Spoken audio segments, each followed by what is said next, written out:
সুধা দেখ দেখ কাকে নিয়ে এসেছে, কে এসেছে দেখ।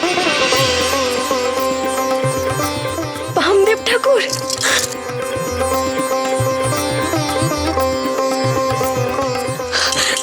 এই দেখো ওঠো ওঠো। ওরে, মায়ের সামনে কখনো আমার পায়ে হাত দিবি না রে বেটি, বুঝেছিস? চির সুখী হরে মা, সুখে ঘর সংসার কর।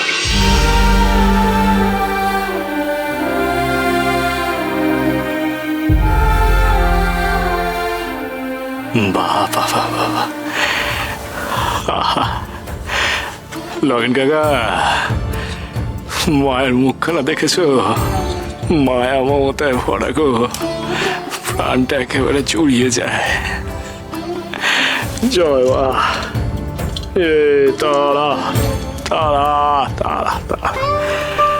হ্যাঁ রে সুদামা, তুই ভালো আছিস তো রে মা? ভালো আছি ঠাকুর। আপনি এসেছেন দেখছি।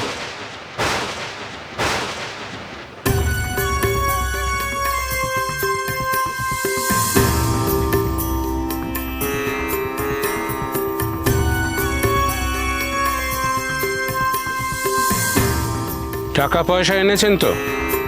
বরপনের পাওনার সবকিছু তো এখনো মেটাতে পারেন।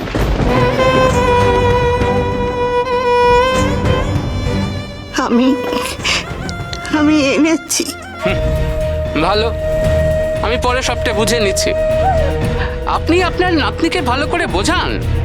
সে বাড়িতে সব কি আরম্ভ করেছে? গায়ের লোকজন এসে বাড়িতে ভিড় জমাচ্ছে।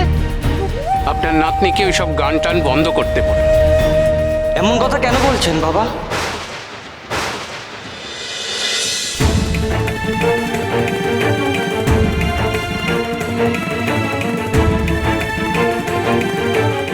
মাফ করবেন বাবা, বিয়ের আগে তো আপনি সবই জানতেন যে সুধা কালী ভক্ত।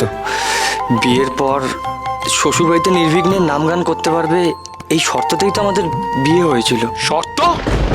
শর্ত তো আরো অনেক কিছু ছিল আনন্দ। বরপনের 1 লক্ষ টাকা পাবো, আর ওই গুপ্ত থাকছে সব কথা। সব শর্ত আর পালন হলো কই? বাবা, বিয়ের সময় তো সুধাময়ী ঠাকুমা আমাদের যথেষ্ট দিয়েছে, আবার কেন? থামো! এত কথা বলতে তোমাকে কে বলেছে? যাও নিজের কাজ করো গিয়ে, সেরেস্তার কাজ সামলাও। বড়দের কথার মধ্যে নাক গলাতে হবে না। যাও। কি হলো? যাও। জমিদার মশাই, তোমায় একখান কথা বলার ছিল গো। ধরো, একদিকে প্রচুর ধন সম্পদ আর অন্যদিকে স্বয়ং মা লক্ষ্মী। তোমায় বলা হলো যে কোনো একদিক পছন্দ করতে, তুমি তখন কোনটা নেবে গো? আমার কিন্তু স্থির বিশ্বাস, যে তুমি মা লক্ষ্মীকেই চয়ন করবে। কারণ মা লক্ষ্মী যদি তোমার ঘরে থাকেন, সম্পদ তো তুমি এমনিই পাবে গো। আর এই সুধা মা হলো তোমার ঘরের লক্ষ্মী, তাকে যদি তুমি আপন করে নাও, তাহলে তো তুমি এমনি সম্পদশালী হয়ে উঠবে। আলাদা করে তো আর টাকা পয়সা চাওয়ার কোনো প্রয়োজন নেই তখন। চুপ করুন! আপনার কাছ থেকে আমি এইসব নীতি বাক্য শুনতে চাই না। এই যে তারিণী ঠাকুর, আপনি ভিতরে আসুন। তোমরা রোজ রোজ কি গান শুনতে আসো? যাও, বিদায় হও।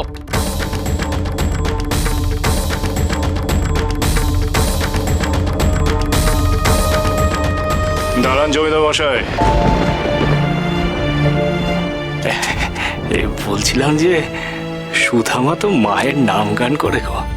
আর মায়ের নাম গান যত দূর পর্যন্ত বিস্তৃত হয়, তত দূর কোনো অশুভ শক্তি বিরাজ করতে পারে না গো। এতে তো সকলের মঙ্গল হয়। কেন আপনি এত কথা বলে চলেছেন? আমি আপনার কাছে মঙ্গল অমঙ্গল শিখব না। আপনারাও আসুন। বিধুমুখী, সুধাকে ভেতরে নিয়ে এসো।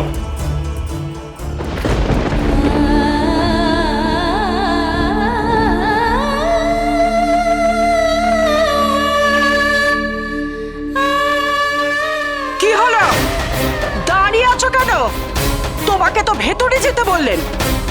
এসো আমার সঙ্গে, এসো।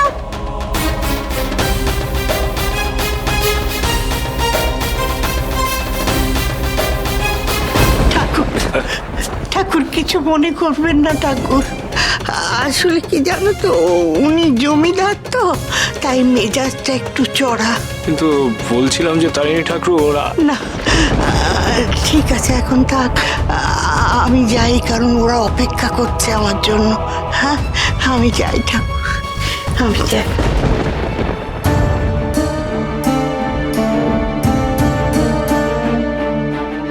কি ভাবছো ঠাকুর? ভেবে কোনো লাভ নেই, চলো আমরা এখান থেকে যাই। হ্যাঁ গো বাবা ঠাকুর, যেখানে ভক্তি নেই সেখানে আমারও থাকতে মন সায় দেয় না। চলো তো এখান থেকে, চলো। ওরে শালা, কি ভালো ভালো কথা শিখেছে গেল কাকা। এই প্রথমবার তুই একটা ঠিক কথা বলেছিস রে কথায়। হ্যাঁ কিন্তু লগেন কাকা, না থাক, চল। দেখো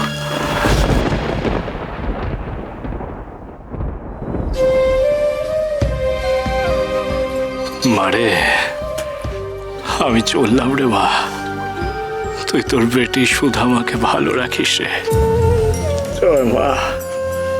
এই তারা তারা তারা তারা মারে, তারা তারা তারা, চলো চলো দেখি।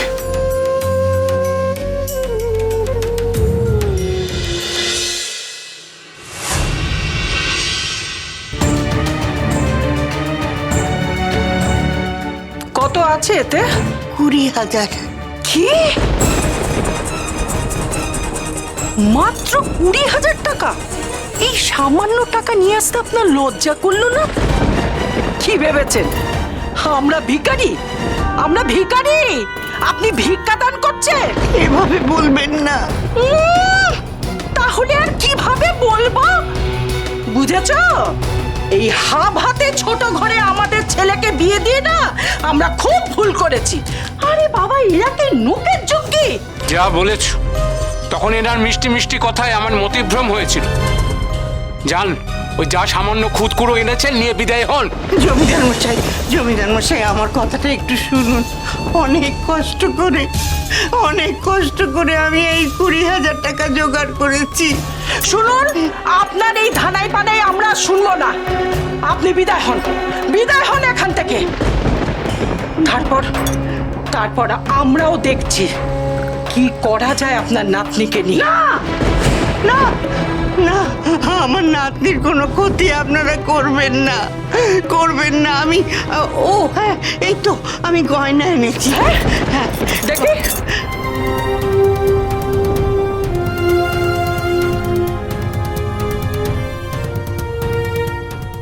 মা, কি দেখছো? সোনা তো নাকি পেতল? না না, সোনারই। এ তো হালকা ফুলকা, এতে তেমন সোনা নেই। হ্যাঁ, এই দিয়ে কি হবে? কি হবে এটা দিয়ে? এটাই যে আমার শেষ সম্বল ছিল। আপনি বলছেন বটে পলকা, কিন্তু তা নয়, ভালোই সোনা আছে। আপনার বিশ্বাস না হলে আপনি শ্যাকরাকে ডেকে ওজন করিয়ে নিতে পারেন। কি? আপনার সাহস তো কম নয়। যেখানে আমি বলছি যে এই গয়নাগুলোতে তেমন সোনা নেই, আপনি বলছেন শ্যাকরা দিয়ে ওজন যাচাই করাতে? না না, আপনি ভুল বুঝবেন না। আপনারা যখন বলছেন তখন তাই হবে। আমি অন্যায় বলেছি, আমাকে মাফ করে দিন। আমি জানতাম এই টাকা গয়নাতে আপনারা সন্তুষ্ট হবেন না, তাই এই বাড়ির দলিলটাকে সঙ্গে করে নিয়ে এসেছি। বিয়ের সময় আমি নগদ 50,000 টাকা দিয়েছিলাম, আর বাকি এইটুকুই ছিল আমার সম্বল। মহান